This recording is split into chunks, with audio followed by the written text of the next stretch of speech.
Hi, and welcome to lesson 4 of the 28-day Embodied Confidence Bootcamp. This lesson is called Awareness Equals Choice. And I wanted to start off with a quote by Viktor Frankl. Between stimulus and response, there is a space. In that space is our power to choose our response.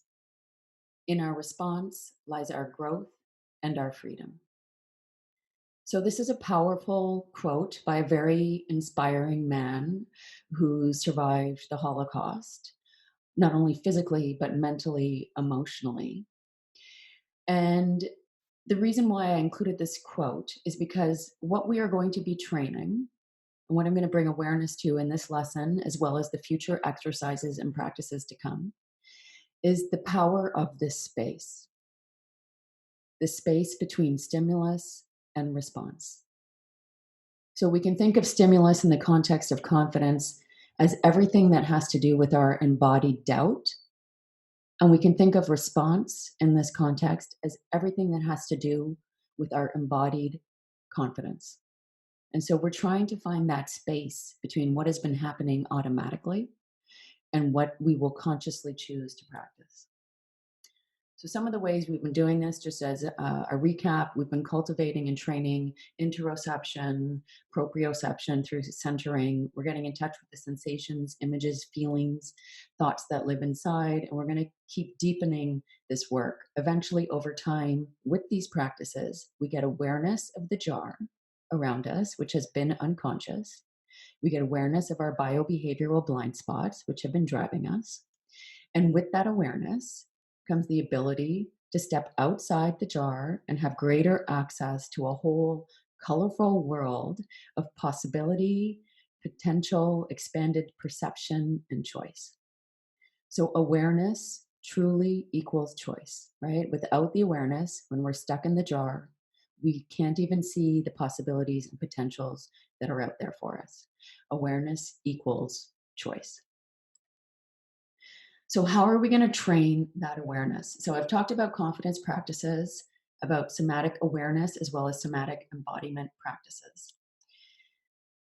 I want to introduce a new concept here, which is our doubt and our confidence loop. And so, this is a model that we're really going to be working with over the days to come.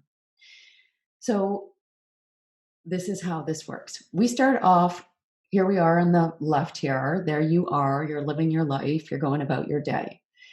There's some event or some trigger that happens, and we all have this, right? We have these perfect days where we don't have any triggers or it's without any kind of event that unsettles us. And those days are wonderful. And a lot of times our tendency is to try to control our world so that we only have those days. And I know I tried that for years. And that only works for so long. Eventually, what happens is you have days, you have moments where things happen that trigger a doubt response in you. And so there's events that happen. And one of the exercises we're going to be doing is getting awareness of what kinds of things trigger our doubt response. What sends us into doubt? So we have an exercise coming up to help us with that. So something sends us into doubt, and then we have a system one response. So we have sensations, images, feelings in our body, which happen automatically based on old connections that we've made, those myelinated connections we made during childhood, during puberty, during adolescence. So we have that response that happens in our body, right? And so what's been happening typically for us before the start of this program, what's been happening for you is you go into the bottom half of this circle. You go into an embodied doubt response where automatically you're just perceiving things based on your old pathways, you're predicting things based on your old pathways, and you are having automatic reactions, the actions that you take in your real life based on these old pathways. So, what we are going to do is break this down piece by piece so that with awareness, you can get the power of the pause. You can get the space between stimulus and response. And there's a way to break this down. So there's three major, I want you to think of it in terms of three major steps. One is getting awareness of your embodied doubt, the bottom half of the circle. Two is finding the pause, supporting yourself in that space. And 3 is training confident, courageous choice, which is the top half of the circle. We're going to work on all these things piece by piece, step by step. So there's a couple of exercises coming up over the days to come. A confidence daily audit where you will be getting awareness of what are the events or triggers that send you into doubt. We're going to work on this step by step.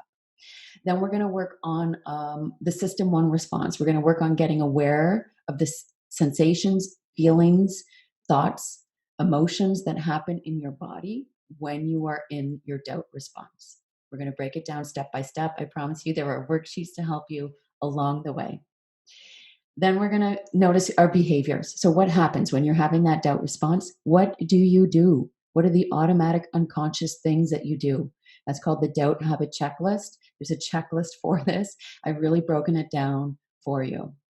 We're going to get into self compassion. And the reason we're doing self compassion is because it really supports you with being in that space between stimulus and response. It supports you through getting awareness of your doubt loop and being in that uncomfortable space between stimulus and response.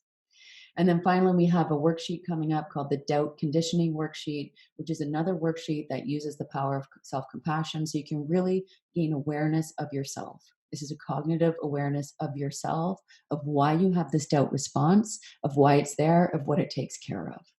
So it's step by step that we're going to be working on this. And what I want you to know is this truly is step by step. This is a process of becoming more aware. It does not happen overnight. It happens in stages. And so in the first stage, you will become aware of your doubt loop, but you will stay in that loop. You'll so for a while it's been happening, you weren't even aware of it, right? You weren't even aware of the doubt loop. Then the next step is to be aware of the doubt loop, but you're actually still doing the doubt loop. You're still taking your doubt response, and that's okay. I want you to know that this is completely 100% normal. Eventually, over time, with awareness, after you've consciously taken the doubt loop, you find the pause. You find that space where you can say, I'm not going to take the doubt loop. I'm just going to hold the space here between my doubt, between my courageous action. Over time, with repetition, with practice, you start to take the courageous loop. So here's a poem by Portia Nelson, which really sums it all up.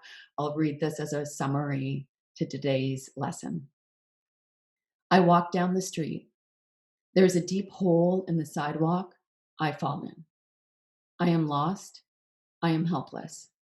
It isn't my fault. It takes forever to find a way out. I walk down the same street. There is a deep hole in the sidewalk. I pretend I don't see it. I fall in again. I can't believe I'm in the same place. But it isn't my fault. It still takes me a long time to get out. I walk down the same street. There is a deep hole in the sidewalk. I see it is there. I still fall in. It's a habit. My eyes are open. I know where I am. It is my fault. I get out immediately. I walk down the same street. There's a deep hole in the sidewalk. I walk around it. I walk down another street. This is a process of awakening and liberation from old habits, and it takes time and it takes compassion. So I don't want you to beat yourself up when you fall into old patterns. Those old habits, those old pathways, they are sticky, they are resilient, they are resistant rather, they are bathed in myelin, right? So they're hard to shift. But with time, with practice, with awareness, you can choose a different road to walk down.